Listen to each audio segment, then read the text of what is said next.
평안하십니까? 오늘도 주님께서 우리에게 허락하신 참 좋은 한날입니다. 우리가 귀한 시간 속에서 주님 안에 귀한 열매 맺는 한날 되기를 축복합니다. 기도하면서 시작하겠습니다. 사랑과 은혜의 우리 아버지 하나님, 샘을 찾아 맑고 시원한 물을 떠 마시듯이 오늘도 우리가 말씀 앞에 주님을 찾게 하시는 애 감사합니다. 우리의 마음이 여기 있고 우리의 고백이 여기 있사오니 오늘도 믿음으로 지내는 한날 되게 하여 주시옵소서. 어디에 있든지 동행하시는 예수 그리스도를 의지하게 하여 주옵소서. 우리 마음 구석구석까지 우리를 아시고 돌보시고 채우시는 예수 그리스도를 체험하는 한날 되게 하여 주옵소서. 그래서 우리가 하는 일에, 사람을 만나는 일에, 말을 하는 순간에 하나님의 지혜와 성령의 인도하심을 따라가는 귀한 한날 되게 하여 주시옵소서. 감사드리는 우리 주 예수 그리스도 이름으로 기도드립니다. 아멘.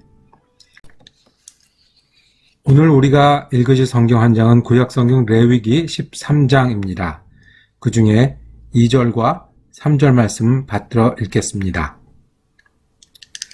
만일 사람이 그의 피부에 무엇이 돋거나 뾰루지가 나거나 색점이 생겨서 그의 피부에 나병 같은 것이 생기거든 그를 곧 제사장 아론에게나 그의 아들 중 한 제사장에게로 데리고 갈 것이요. 제사장은 그 피부의 병을 진찰할지니 환부의 털이 휘어졌고 환부가 피부보다 우묵하여졌으면 이는 나병의 환부라. 제사장이 그를 진찰하여 그를 부정하다 할 것이요. 아멘. 오늘 구약성경 레위기 13장 말씀을 우리가 함께 묵상하실 때 그 제목을 나병 같은 것이 생기거든 이라고 정했습니다. 오늘 2절 말씀에 꼭 같은 구절이 있죠. 나병의 진단에 관한 말씀이 13장을 전부 채우고 있습니다. 기본 원칙은 나병 같은 것이 생기면, 즉 의심이 생기면, 피부에 문제가 생겨서 나병의 의심이 생기면 누구에게로 온다고 했죠? 제사장에게 온다는 겁니다. 제사장은 그러면 기준에 따라 신중하게 살펴보라고 얘기를 합니다.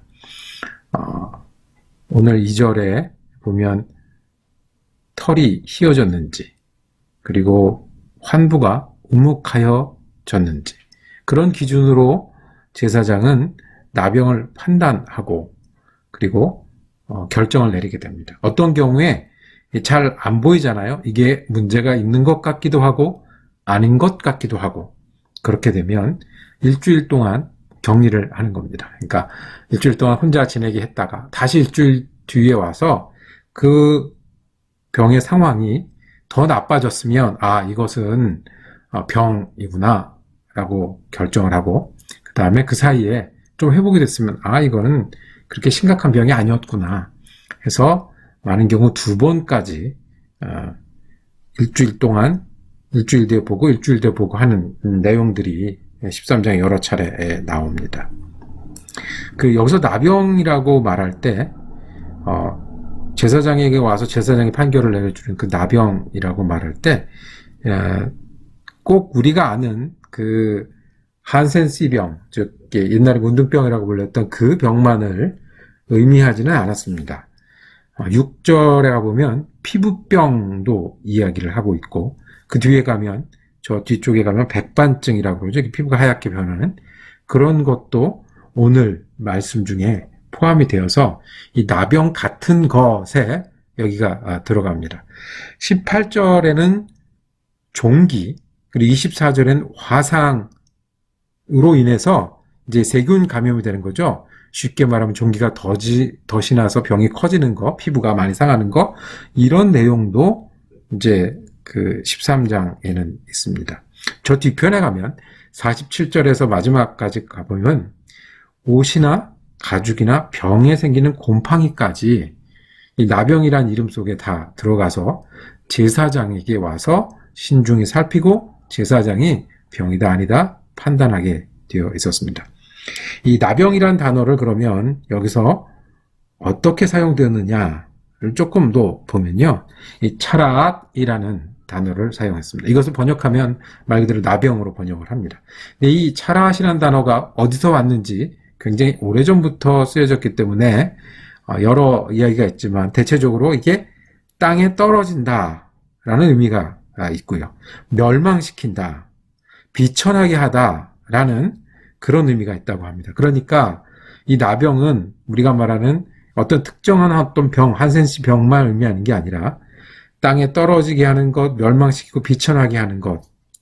대체적으로 불결해서 깨끗하지 못한 피부가 드러나고 이것이 삶을 파괴하고 전체의 삶을 파괴하고 때로는 이 공동체, 민족, 여러 사람의 삶을 파괴할 수 있는 것.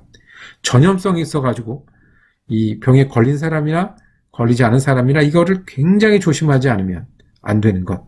그래서 이 병에 걸리기 전과 병에 걸린 후가 완전히 달라질 수밖에 없는 땅에 떨어지고 멸망시키고 비천하게 하는 그런 병들을 나병이라고 불렀다고 하면 오늘 이런 그 13장의 여러 가지 병들이 속할 만합니다.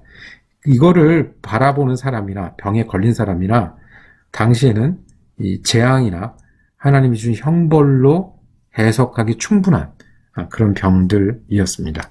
지금도 우리가 이렇게 저렇게 해석하는 가운데 그런 생각이 들 때가 있는데 의학이 발달하지 않고 그다음에 어떤 그 위생이나 치료가 없었을 그 시대에는 더 그랬겠죠.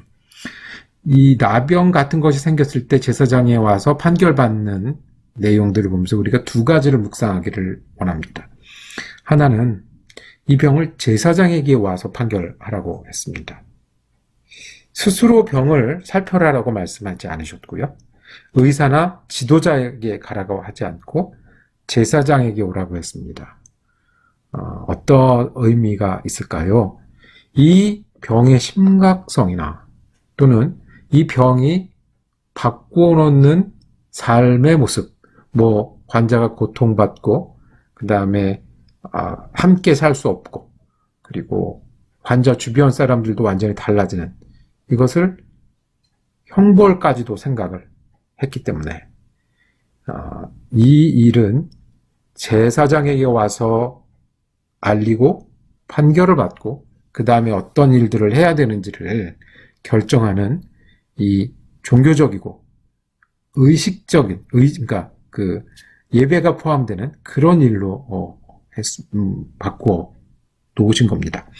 자, 그 자신을 망가뜨리고 해결할 수 없는 문제를 누구에게 가능하면 제사장에게 가는 거죠. 그렇다고 하면 우리가 지금은 병이 생겼을 때 그 제사장에 가서 판결을 받지 않는 시대에 살고 있습니다. 뭘 하냐 하면 몸이 아팠을 때 치료하는 여러 저런 방법이 있다는 것입니다. 그렇지만 병 때문에 망가지는 삶은 어떻게 하죠? 그 병 때문에 원래대로 내 목적대로 하나님이 주신 축복대로 살지 못하고 고통과 힘든 가운데 사는 삶을 어떻게 하죠? 그리고 나는 멈추고 싶은 죄, 나는 바꾸고 싶은 삶, 그리고 다른 사람에게 나쁜 영향을 미친 이 문제는 어떻게 바꿀 수가 있겠습니까? 하나님은 제사장이 오라고 말씀하십니다. 이것은 너 혼자 또는 네 주위 사람과 해결할 것이 아니라 하나님 앞에서 해결할 문제라고 말씀합니다. 이 재미있는 것 표현 중에는 화상이나 아니면 종기가 났을 때 그게 덧나서 더 큰 병으로 번진 것을 제사장에 와서 판결을 받아라라고 했습니다. 우리 때로는 작은 일 때문에 큰 잘못으로 나빠질 때가 있습니다. 돈을 벌기 위해서 일을 했는데 그게 일이 잘못돼서 또 다른 불행이나 어려움에 얽매이는 경우도 있습니다. 특히 미국에 그 이민 올 때는 좀 더 나은, 좀 더 그 성공을 얻기 위해서 여러 노력들을 할 수밖에 없는데 또 다른 사람들을 만날 때는 내가 좋은 것을 주기도 하고 좋은 것을 받기도 하는데 오히려 그 반대의 일들이 성공이 아니라 실패의 경험이 쌓여가거나 좋은 관계 아니라 나쁜 관계로서 힘든 것들 주고받을 때 하나님 우리에게 말씀하십니다.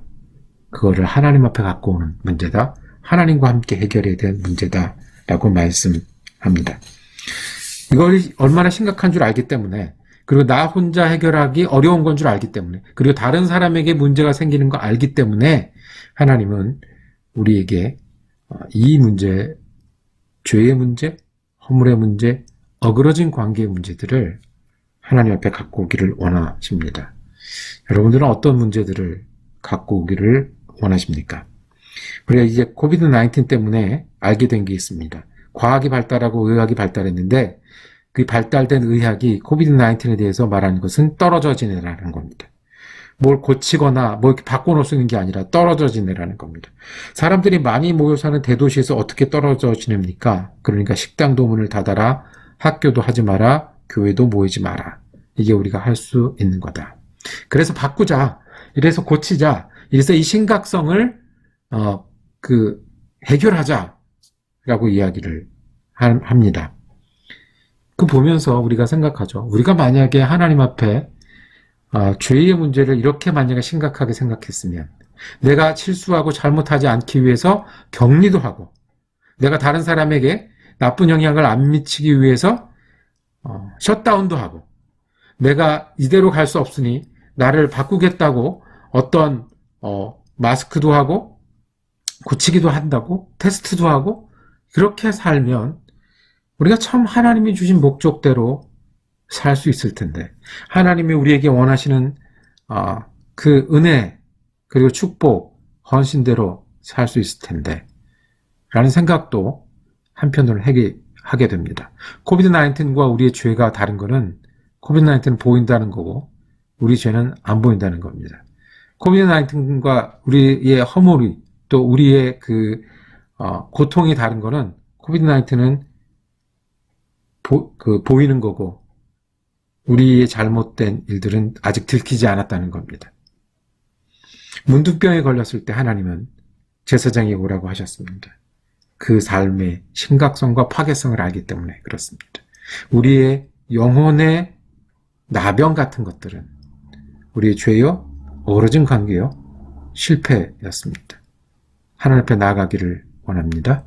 하나님에 나아갈 만한 일이고 하나님이 기다리시는 일입니다. 또 하나는, 제사장은 맞다 틀리다만 얘기해 줬습니다. 병이 맞다 틀리다. 근데 우리의 제사장이 계신데 예수님은 우리가 얼마나 아픈지, 그리고 어떻게 치유해야 하는지, 예배를 드리는데 우리의 마음이 치유가 되고요,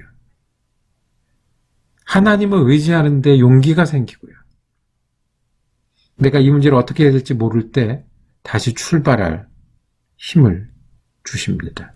우리 제사장 예수님은 판결만 하시는 분이 아니라 우리의 능력이요 소망이 되십니다. 나병 같은 것이 생기면 이스라엘 사람들은 제사장에 갔습니다. 우리의 죄와 우리의 허물과 우리의 아픔과 문제 같은 것이 생기면 우리는 그것을 하나님 앞에 가져가기를 원하고, 하나님과 함께 신중히 살피기를 원하고, 우리의 힘과 치유자 되시는 예수님께 의지하는 여러분과 제가 되기를 원합니다. 여러분, 어떤 것들을 바꾸고 싶으십니까? 어떤 것들을 하나님 앞에 가져오고 싶으십니까? 기도하겠습니다. 사랑과 은혜가 많으신 아버지 하나님, 우리가 죄인입니다. 우리가 바꾸고 싶은데 안 되는 것들이 너무 많습니다. 극복하고 싶은데 여전히 힘든 일이 많이 있습니다. 내가 받은 피해와 어려움도 우리에게 있습니다. 주님 우리 제사장 되시니 같이 살펴주시고 같이 일어나게 하여 주시옵소서. 그 주님을 의지하여 오늘 그리고 그 믿음으로 살아가는 사람 되게 하여 주옵소서. 우리 예수 그리스도 이름으로 기도드립니다. 아멘. 감사합니다. 말씀의 샘 귀한 시간 같이 할 수 있었습니다. 내일은 레위기 14장 말씀으로 영상으로 찾아뵙는 날이네요. 오늘도 은혜로운 한 날 되시기를 축복합니다.